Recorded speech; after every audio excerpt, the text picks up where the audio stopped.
Ny mofinaina isan'andro atolotry ny mpitandrina rakotina valina maoly.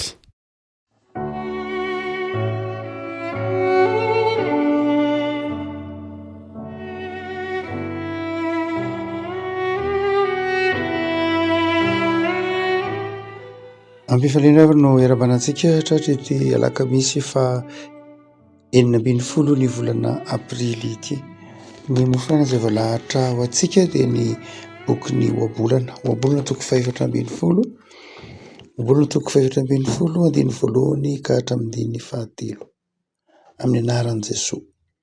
Ny vehivavy indry dia samy manao ny tranony, fa ny adala kosa mandrava ny tranony amin'ny tanany. Mandeha mahitsy izay matahotra an Jehova, fa mivily lalana kosa izay maniratsira azy. Eo ambavan'ny adala misy tsoran-kazo ny viavina vonona, fa ny molotry ny endry miaro ny tenany. Ray masonao manamasinana amin'ny fahamarinana, teninao ny fahamarinana. Amen. Ny vehivavy indry dia samy manao ny tranony, fa ny adala kosa mandrava ny tranony amin'ny tanany. Ny vehivavy indry dia samy manao ny tranony, fa amin'ny dikateny fototra dia hoe fa ny vehivavy adala kosa mandrava ny tranony amin'ny tanany. Tamin'ny alahady teo moa no alahadin'ny Dorcas dia perikiopa tamin'ny alahady ity mofinaina eto am-pelatanantsika ity, ary dia lohahevitra mikasika ny vehivavy zany na ny Dorcas na ny renim-pianakaviana no zara mofinaina ho antsika ry havako. Tsy hoe tsy miresaka lehilahy zany tsika eto na hoe manamaivana ny lehilahy, fa miresaka kosa ny anjara toeran'ny vehivavy manokana eo amin'ny tokantrano. Ohatra manao hoe ny vehivavy indry dia manamboatra, manao ny tranony, fa ny vehivavy adala kosa dia ny tanany ihany, izy ihany ary ny tanany mihitsy no andravany ny tranony na ny tokantranony na ny fiainany. Misy karazana vorona ataontsika hoe kalao. Ny kalao izay misy tamin'ny aty Afrika, misy any amin'ny faritra Azia Oseania koa misy antsoina hoe kalao de Java. Misy karazany maro ny kalao, izay biby manana vava mitsokotsoko sy matanjaka mafy be ary vaventy, ity biby vorona antsoina hoe kalao ity. Fa ny mampiavaka ity kalao ity dia ny fifandraisan'ny kalao vavy sy ny kalao lahy. Rehefa tonga amin'ny fotoana fahamatorany ny kalao vavy dia rehefa anatody izy zany dia mihidy ao anatin'ny lavaka anankiray, lavaka amin'ny vatan-kazo io zany. Io vatan-kazo io misy lavaka dia amboariny zany mba ahafahany monina ao amin'ny vatan-kazo na amin'ny tenatenan'ny hazo, de misitrika ao izy, mamboatra trano ao zany, de mihidy idiny io tanteraka io tranony io, dia ao izy, io kalao vavy io zany, mijanona ao izy, tsy afaka mivoaka mihitsy izy, fa efa amboariny ilay trano mba lay trano honenany io zany mba ahafahany manatody, de efa ny volony io de efa hongotany ataony lafika hanatodizany sy hivelarany sy hiandrasana ny fiavian'ilay fahafoizany ireo zana-borona zany. Dia efa misy ny lavaka koa ivoahan'ny maloto, ary dia misy lavaka eo amin'ny sahabo 7 cm eo amoahan'ny vavany, ivoahan'ny vavany zany, de zay ihany. Lavaka kely ivoahan'ny maloto sy lavaka lehibe 4 cm na 7 cm ahafahan'ny vavany mivoaka ety ivelany. Dia rafetiny ho tahak'izay io trano io, ary de mihidy ao zany izy, mihidy ao izy satria anatody, satria hikotroka, ary satria rehefa avy mikotroka de foy lay zana-borona, de mitaizana ireo zana-borona ireo mba ho lehibe izy. 4 andro eo ny hijanonany kalao ao anatin'ny trano amboariny, mihidy ao izy. Iza no mamelona azy? Lay kalao lahy indray no mamelona azy. Isan'andro dia mandeha maka sakafo ho an'ity kalao vavy ity, ary manatsofoka lay izy eo amin'ilay lavaka kely 7 cm iny, de avoakan'ilay kalao vavy ny vavany, de mihinana amin'ny io lavaka mivoaka eo zany ny vavany, dia vahanan'ilay kalao lahy mandritra ny isan'andro. Ndraindray mahavita mivezivezy raha kely indrindra injato ao anatin'ny ray andro. Io kalaolahy io mamelona ity kalaovavy ity izay mikitrika na manatody na mikarakara lay zanaborona ao anatin'ity trano kely namboariny ity idiny. De midy ao izany de le kalaolahy no mivezivezy ary ndraindray le sakafo entin'le kalaolahy androany ohatra tiany le kalaovavy fa raha pitso iny tsy tiany de alohany. De lasa ndray le kalaolahy mitady zay tiany satria zay amintsika olombelona moa de misy raha atao hoe manaizana. De ohatrohatr'izay koa le kalaovavy io ndraindray izy mila vaniny ka dia izay sakafo omen'le entin'le kalaolahy avany ka tsy tiany de tsy hoaniny valohany de lasa ndray le kalao mitady sakafo mandra-pahavokin'le kalaovavy injato raha kely indrindra. Zany hoe tontolom-piainan'le kalaolahy de mikarakara ity kalaovavy ity izay mihiboka ao anatin'io trano io mikarakara lay vorokely zany. Raha sanatria misy mahazo lay kalaolahy ohatra hoe tsy fantatro mandritra an'le ray volana sy tapany eo raha efapolo andro ka maty le kalaolahy sanatrian'izany de tsy mivoaka ny trano tsy mivoaka ny trano eo koa le kalaovavy fa maty ao miaraka amin'ireo zanaborona ny kalaovavy. Fa mametraka fanontaniana ireo mpikaroka hoe fa inona reny mahatonga ity karazam-borona ity ho afa-be tahak'izany ny fiainany? Fa inona ny fototra iorenany? De rehefa nojerenindreo lay tantara dia mbola mbola vao manomboka any amin'ny ataotsika hoe fahatanorano reto kalao roa reto mihitsy. Rehefa mifamofo zany lay kalaolahy sy lay kalaovavy ka mifanojo izy dia fakahita izany dia mindray takariva de mipetraky eny ambony hazo izy ohatra dia amin'ny toerana zay fivoahan'ny ramanavy dia sambotra ramanavy zay sendra azy eo lay kalaolahy de atolony ilay kalaovavy io fa anany am'lay ramanavy lay kalaovavy ka raha manaiky an'lay ramanavy lay kalaovavy dia mazava ho azy dia iny zany fa lasa mifanaraka eny foana lay kalaolahy sy lay kalaovavy de manorona ilay tokantrano zay voalazantsika teo. Dia ilay ramanavy zay atolotry lay kalaolahy zany alay kalaovavy de toy ny famantarana ny raha amin'ny olombelona de fifangatiavana. Raha amitsika de asa inona re zany peratra ve zany sa inona fa dia sa fanekena ve zany raha amitsika olombelona. Fa misy heviny manokana zany iny lay ramanavy zay omeny azy iny manomboka eo dia izay fiainana miara-maty zay ny fiainan'ireto kalao reto. Eto dia tsy de misy mifanalavitra am'zany loatra akory ity tenin'ny boky no abolany ity hoe ny vehivavy endry de samy manao ny tranony fa ny vehivavy adala kosa mandrava ny tranony amin'ny tanany. Inona moa le hoe manao ny tranony? Inona le hoe vehivavy endry manao ny tranony? Voalohany indrindra de izao, le fambolana hoe manao de azo adika hoe ny tranony de azo adika hoe miaro ny tranony, miaro ny tokantranony, miaro ny tokantranony zany hoe la hoe manao ny tranony zany eto na miaro ny tokantrano de mijery le tokantrano amin'ny maha institution azy.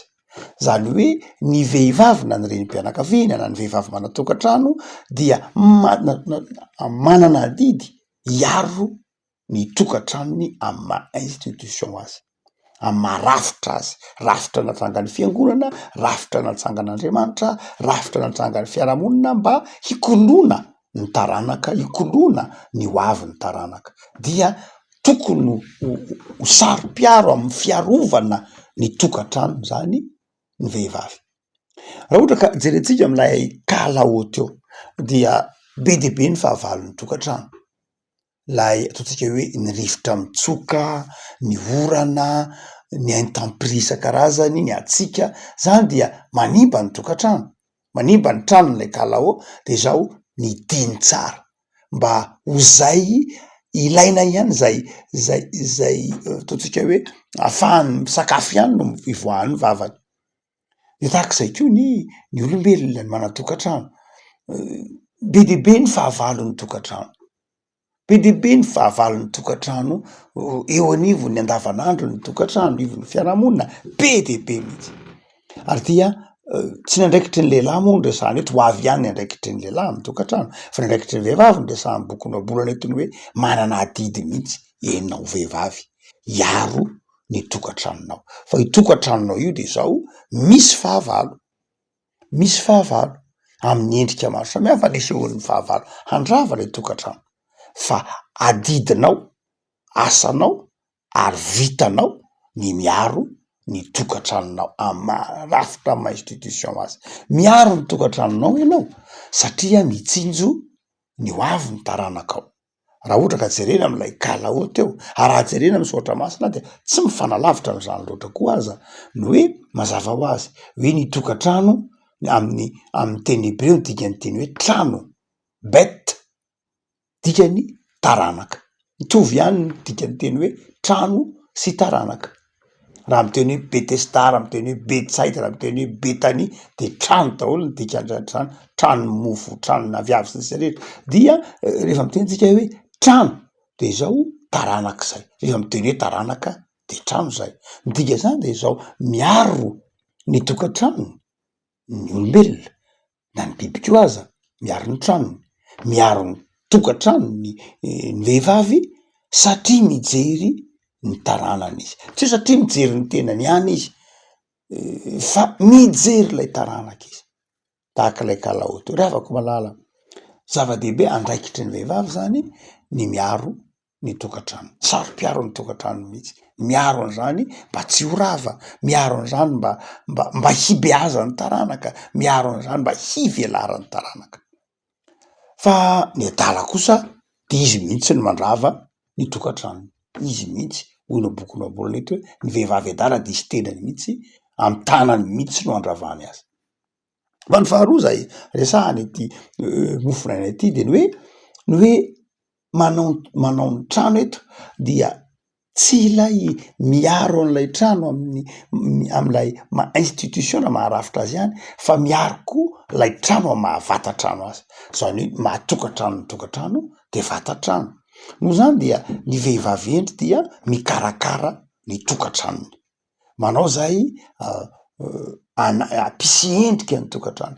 Teo amin'ny tontolo jiosy tavampitoana antikité de mizara roa tsara ny andraikitry ny lehilahy ao an-tokantrano sy ny andraikitry ny vehivavy.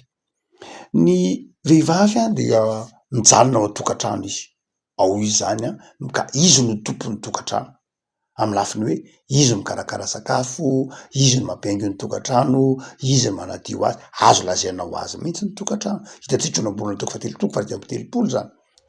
Fa ny lehilahy kosa dia manana andraikitra hafa amin'ny famelomana any an-tsaha, any amy taozavatra, any amin'ny fiasana any amin'ny tanim-boloboka sy ny sisa rehetra, de ny lehilahy no any miasa sandry, de mody izy amin'ny fotoana firavan'ny mpiasa de mody ao an-tokantrano. Dia na amy fanabeazana ohatra, ny fanabeazana de raha mbola latsaky ny 12 taona ny zaza, raha mbola latsaky ny 12 taona ny zaza dia ny vehivavy no mikarakara azy ao an-tokantrano. Raha mbola latsaky ny 12 taona zany izy de ny vehivavy no mikarakara azy, sahirana mikarakara azy ny vehivavy. Mikarakara anjanany zany io, mampianatra azy, mampianatra azy ny fahadiovana fototra amin'ny fahazazana de ny renim-pianakaviana no mampianatra azy, satria misy ny fikarakarana ny vatana sy ny fahadiovan'ny vatana de any amy latsaky ny 12 taona ny anarana azy fa tsy any amy 19 taona akory. No zany de adidiny renim-pianakaviana mampianatra anjanany ny hygiène, mampianatra anjanany ny fikarakarana na lehilahy aza na zanakalahy dia ao an-tokantrano ihany no anabeazana azy. Fa rehefa tonga kosa ny 12 taonany mihoatra, hitantsika hatramin'ny tantaran'i Jesoa io, dia hoentina any amy tempoly izy, dia any no entina voalohany izy, dia raisiny ndray mpianakaviana manokana indray ny ampaham-betsaka amin'ny fotoanany ampianariny asa, ndray mpianakaviana indray mampianatra azy asa. Fa ny lomatena zany manomboka amy 12 taona, tam'izany moa tsy nisy hoe école na professionnel na université na tahaka zany, fa de ny ray mpianakaviana no mampianatra, ny zanaky ny mpivarotra de mpivarotra, ny zanaky ny mpamboly de mpamboly, zanaky ny mpanao asa tanana de mpanao asa tanana, ny zanaky ny mpandrafitra de mpandrafitra. Azontsika antoka fa Josefa mpandrafitra moa fantatsika, de Jesoa kosa azontsika antoka fa nainandrafitra izy, satria ny rainy de nampianatra azy andrafitra. Zay mahatonga an'le hoe zanaky Josefa lay mpandrafitra, ny zanaky ny mpanarato de mpanarato, satria zay asany ray ihany no amin'ny ankapobeny no asan'ny zanaka. Mazava ho azy satria iny no mampianatra azy lay asa tanana. Ary dia rehefa 10 any ny zaza de manomboka mianatr'asa izy ampianarin ray ny asa, ny fiainam-pianakaviana, ny fivavahana any amy tempoly, ny fifandraisana amin'ny fiarahamonina, ny adidy amy mpiarabely de ny ray mpianakaviana mampianatra azy zay ndray. No zany de manana asa mazava tsara ny renim-pianakaviana ao anatin'ny tokantrano. De hoe tonobolana hoe raha indry izy de mikarakara an'io tranony io, manao zay ampadio an'io, manao zay ahatamana an'io, manao zay ikojakojana an'io. Tsy de vaovao loatra ho tsika malagasy ange zany. Matoa nge zao moa fiarahamonina ainatsika fa ataotsika hoe niova be ihany a, efa tsy hoe niova tsy mifanaraka amy saotra masina na mifanaraka amy saotra masina, fa niova tsy arak'izay zay nahazatra ny 20 taona 15 taona lasa. Tao 1920 teto Madagasikara, malagasy moa de efa zatra an'izay mihitsy hoe ny vehivavy de ao an-tokantrano mikarakara tokantrano, manao asa tanana. Tsy nisy vehivavy malagasy ka tsy nahay nandrary, ataovy hoe taonjato faha 20 tsika, tsy nisy vehivavy malagasy ka tsy nahay nandrary, tsy nahay nanenina, tsy nisy an'izany. Marina fa hoe ny tsy mahay sobiky mahay fatram-bary, hoe tsy mahay sobiky mahay fatram-bary. Fatram-bary lay kapoka ohatran'ny fana tsika moa zao rehefa mamatra vary de kapoka no ampiasaitsika, fa taloha nisy fatram-bary, zavatra kitapo kely mitovitovy amin'iny kapoka iny. De hoe farafaratsinay raha vehivavy tsy mahay sobika ianao satria ngeza be ny sobika, misy an'iny le fanambaniny iny zay mampitambatra an'lay sobika, le fanambaniny sy le ambony iny de efa sarotrarotra, fa ny fatram-bary kosa tsotra kely ny manao azy. No zany dia raha mba tsy mahay sobika kosa ianao mahay fatram-bary, tsy fatam-bary le izy fa fatram-bary. Ilazana fa ny olona rehetra dia ilazana fa nahay nandrary daholo ny olona rehetra, ny vehivavy rehetra nahay nandrary. Ary eo amy tantara aza de raha navalina fahatelo, raha navalina voalohany aloha de efa mazava hoazy tsy adikevitra, raha navalina fahatelo zay efa teoriana dia nahay nanenina. Mpanjaka fa nanenina ny akanjony, ny akanjony zay ampiasainy de izy ny nanenina azy, mazava hoazy misy any moa ny fidiny fa nahay nanenina izy. Ilazana fa zavatra toe-panahy sy toetra mahazatra antsika ny hoe vehivavy malagasy de nahay nanenina, tia tokantrano, tia mikarakara tokantrano. Tsy hoe fahambaniana nge, itsika am'zao andro ankehitriny zao no mieritreritra ny hoe fahambaniana ny miasa ao an-trano, aiza ve de ahandro hanina, aiza ve de eny satria efa napetraka ao lafintsaina ao anatintsika ny hoe tokony ho zao, tsy hoe diso akory, fa milaza isika hoe na inona andraikitra misy anao eo anivon'ny fiarahamonina, amy toerana misy anao de zao manana adidy anao hikarakara ny tokantranonao. Tsy fahambaniana akory ny fikarakarana ny tokantrano, mba ho tokantrano azo honenana, hivelaran'ny taranaka, le tokantrano vatantrano mihitsy resahatsika io hoe voakarakarany tananao, ny voninkazo, ny fahadiovana, ny filaminana, de manana adidy am'zany ny vehivavy. Tsy hoe manamaivana ny lehilahy isika fa le loha hevitra moa ny vehivavy eto ny voaresaka, fa tsy ny lehilahy raha rehefa ho avy ihany ny fotoana iresahana ny lehilahy inotsika fa misy an'izany amin'ny perikopam-mofona iny, fa anio aloha de ny vehivavy no voaresaka hoe manana adidy ianao, hoe manao ny trano zany hoe mikarakara ny tranonao io, mikarakara ny trano honenanao io, fa tsy ravanao io, tsy ravanao zany hoe tsy hoe tsy niavinao, tsy avelanao ho simba, tsy avelanao hirodana, lay trano honenana. Afaka malala zava-dehibe ary eto ny afatry ny soratra masina amin'ny vehivavy hoe manana didy izy hikarakara, manana didy izy na fiarovana azy na amin'ny fikarakarana ny tokantrano. Hitatsika teo amy tokantrano nisy an'i Jesoa zany, hitatsika zany tokantrano nisy an'i Jesoa zany, azo hitarafana an'izany ao amy filazarany tsara hoe Jesoa dia niaraka tamin'ny reniny, niaraka tamin'ny Maria, Jesoa niaraka tamin'ny Maria sy Josefa, niaina tao anatin'ny tokantrano sambatra. Ary dia modely alaitsika tahaka mihitsy ity afatry ny boky noabolany ity manao hoe ny vehivavy marina fa ny rehetra dia mila miaro ny tokantrano, mila miaro ny karakara ny tokantrano, fa izao tsy asan'ny lehilahy ihany zany na asan'ny ankizy ihany, fa asan'ny renim-pianakaviana, asan'ny vehivavy koa. Ary miankina mihitsy aza raha ohatra ka ity boky noabolany ity tenenina de miankina mihitsy amin'ny vehivavy aza ny fikarakarana, ny fiarovana, ny fitandremana ny tokantrano. Vavaka sika, tombao zao azy ianao ny amin'ny Solatra masina izay mampatsiaro anay ny andraikitry ny renim-pianakaviana. Manana andraikitra lehibe dia lehibe ny renim-pianakaviana sy ny zanaka. Fa eto dia misaotranao manokana izahay nampatsiahivinao fa andraikitra raha-manana, ny fikarakarana, ny fikojana, ny tokantrano. Dia mivavaka izay tompo ho an'ny tokantrano rehetra manaraka izao mofinaina izao, amin-drano fo ho tehirizinao, miara-misaina, hiara-mihevitra, hiara-mampandroso ny tokantrano. Dia mivavaka izay tompo mba omenao fifaliana ny tokantrano tsirairay avy ny aorianan'izao Pasika izao, ho tokantrano mpandresy, ho tokantrano hanjakan'ny fitiavana, ny fifampitokisana, ny fifampiarovana. Dia mivavaka izay ho an'ny tokantrano malagasy rehetra amin'izao vanim-potoana sarotra izao, ampahery izao amin'ny fanabeazana, amin'ny fitaizana, amin'ny fanolokoloana ny taranaka. Dia mitahy tompo ity tontolo androna ity hanjakan'ny fitiavanao sy ny fanambinanao ny tokantranonay, ny fiainanay, ny asanay. Amen.